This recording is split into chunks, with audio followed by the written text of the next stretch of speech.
Kiai Haji Abdurrahman Wahid atau yang akrab dikenal dengan Gus Dur lahir pada tanggal 7 September tahun 1940 di Jombang, Jawa Timur, Indonesia. Gus Dur merupakan seorang intelektual Indonesia yang menonjol dan sangat disegani. Ia merupakan putra dari Kiai Haji Wahid Hasyim, sedangkan kakeknya adalah Kiai Haji Hasyim Asy'ari, pendiri Jamiyah Nahdlatul Ulama, NU, organisasi Islam terbesar di Indonesia dan juga pendiri pesantren Tebu Ireng, Jombang. Ayah Gus Dur, Kiai Haji Wahid Hasyim adalah seorang ulama terkenal dan juga pernah menjabat sebagai Menteri Agama Indonesia. Sedangkan ibundanya, Ni Hije Solehah merupakan putri pendiri pesantren Denanyar, Jombang, Kiai Haji Bisri Syansuri. Gus Dur meninggal pada tanggal 30 Desember tahun 2009, setelah mengalami masalah kesehatan yang serius. Banyak yang mengenangnya sebagai tokoh yang unik dan memiliki peran penting dalam memperjuangkan demokrasi dan toleransi di Indonesia. Gus Dur adalah figur yang kompleks dengan pemikiran yang kreatif, meski seringkali tampak kontroversial. Meskipun memiliki kebijakan dan langkah-langkah yang dianggap kontroversial selama menjabat presiden, warisan Gus Dur tetap memberikan dampak yang signifikan dalam perjalanan sejarah politik dan agama Indonesia. Pemikiran Gus Dur dalam hubungan antara Islam dan negara terpadu dengan baik. Ia memandang bahwa Islam dapat menjadi penggerak serta sebagai sumber inspirasi bagi urusan kehidupan bernegara. Oleh karenanya, sekelompok orang yang menginginkan berdirinya Indonesia sebagai negara Islam akhirnya dapat menerima pendapat Gus Dur. Dalam pemikirannya, Gus Dur menyatakan bahwa nilai-nilai Islam dapat terwujudkan di Indonesia tanpa harus menggunakan sistem negara Islam. Selanjutnya, pandangan Gus Dur yang cenderung pluralis berpendapat bahwa agama semestinya menduduki peran dalam demokrasi yang diwujudkan. Dan hal ini merupakan upaya untuk membangun demokrasi yang memberikan kesempatan kepada masyarakat agar mendapatkan hak yang sama di depan hukum. Sedangkan gagasan mengenai pribumisasi Islam, pada dasarnya bukanlah berarti akan menghilangkan nilai-nilai Islam dalam masyarakat Indonesia, melainkan bagaimana nilai-nilai itu sejalan dengan kultur lokal dan bukan sebagai simbolik saja. Dalam pemahaman yang sedemikian rupa, Gus Dur tampak memiliki manajemen dakwah yang sangat orisinil dan khas yang berdampak besar bagi keberhasilannya mendampingi masyarakat dalam beragama, berbangsa dan bernegara. Pemikiran Gus Dur mengenai pondok pesantren sebagai lembaga pendidikan Islam tradisional, tercermin dalam pandangannya terkait gagasan pluralisme, toleransi, dan pendidikan. Sebagaimana diketahui bahwa Gus Dur dikenal sebagai pemimpin yang gencar mempromosikan pandangan pluralisme dan toleransi antar umat beragama. Pemikiran Gus Dur tentang pondok pesantren mencerminkan pandangan inklusif terhadap Islam. Ia berpendapat bahwa pondok pesantren seharusnya bukan hanya tempat pembentukan ulama yang mengutamakan pemahaman agama, tetapi juga tempat yang membuka diri terhadap keragaman dan toleran dalam perbedaan. Gus Dur meyakini bahwa pendidikan di pondok pesantren seharusnya tidak hanya terbatas pada aspek agama, tetapi juga mencakup ilmu pengetahuan umum. Ia mendukung pendekatan holistik yang mencakup pengembangan spiritualitas, moralitas, dan kecerdasaan intelektual. Berikut beberapa tradisi pesantren yang perlu dikembangkan dalam perspektif Gus Dur. 1.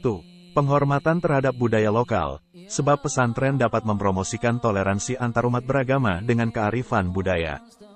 2. Pemahaman Islam moderat dan inklusif, karena memang tradisi pesantren mencerminkan pemikiran toleran, humanis, dan anti-radikalisme. 3. Keberlanjutan pemikiran Gus Dur tentang pesantren. Sebab sebagaimana diketahui bahwa Gus Dur memiliki peran yang penting dalam perkembangan Islam di Indonesia dan membawa dampak positif dalam mempromosikan toleransi, pendidikan, dan pemikiran moderat di tengah masyarakat, yang semuanya itu tidak bisa dilepaskan dari pengalamannya sebagai santri di berbagai pesantren. Sebagaimana diketahui, Gus Dur adalah presiden keempat RI. Beliau dikenal oleh para pemimpin di seluruh dunia. Sepak terjang dan gagasan-gagasannya yang kontroversial menjadi daya tarik tersendiri bagi siapa saja yang memperbincangkannya. Ibarat telaga yang tak pernah kering untuk ditimba. Selain itu, Gus Dur juga dikenal sebagai aktivis pro-demokrasi. Perjuangan dan pembelaannya kepada kaum minoritas benar-benar mendapat apresiasi yang positif dari banyak kalangan, termasuk dunia internasional, meskipun banyak pihak yang tidak suka. Lebih dari itu, ketokohan dan kepemimpinan Gus Dur dalam mempelopori dialog antar umat beragama, mendapat respons dan apresiasi yang luar biasa dari masyarakat internasional. Ini terbukti dengan diterimanya penghargaan Global Tolerance Award oleh Gus Dur dalam peringatan Hari Hak Asasi Manusia Internasional tanggal 10 Desember tahun 2003 di markas PBB New York. Konteks politik yang dijalani oleh Gus Dur merupakan jalan dakwah yang sengaja memadukan inspirasi nilai-nilai agama dalam politik yang dilandaskan demokrasi. Demokrasi sejati menurut Gus Dur adalah demokrasi yang tidak mengelak terhadap kenyataan bahwa masyarakat Indonesia adalah majemuk. Republik Indonesia bukanlah negara agama, teokrasi, melainkan negara yang memiliki kepentingan dan urusan nasionalnya sendiri. Nahdlatul Ulama, NU, menjadi sangat populer selama dipimpin oleh Kiai Haji Abdurrahman Wahid, Gus Dur.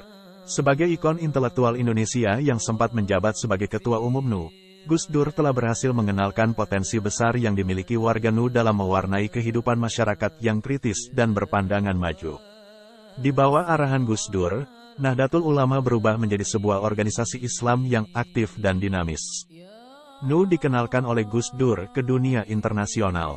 Ratusan artikel dan lusinan buku telah ditulis oleh sarjana barat tentang NU selama masa kepemimpinannya. Keberhasilan Gus Dur merupakan pencapaian yang sangat berharga dalam memperkuat Nahdlatul Ulama sebagai organisasi sosial yang memiliki kemampuan untuk menjadi alat dakwah bagi masyarakat.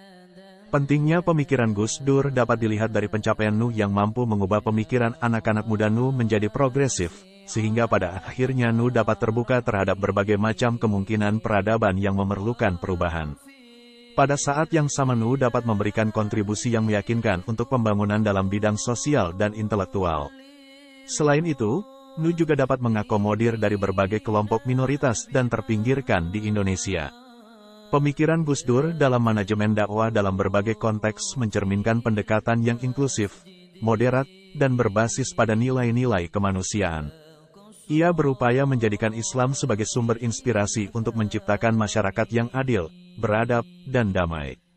Gus Dur berupaya membangun jembatan antara Islam dan masyarakat Indonesia yang beragam, dalam menjaga harmoni dan stabilitas di tingkat nasional, bahkan internasional.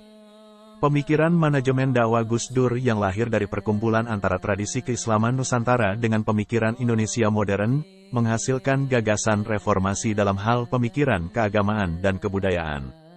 Gus Dur berhasil merumuskan gagasan-gagasan terkait perlunya pribumisasi Islam, di mana Islam yang berasal dari Timur Tengah itu hendaknya dapat tumbuh dalam penyesuaiannya dengan budaya lokal Nusantara.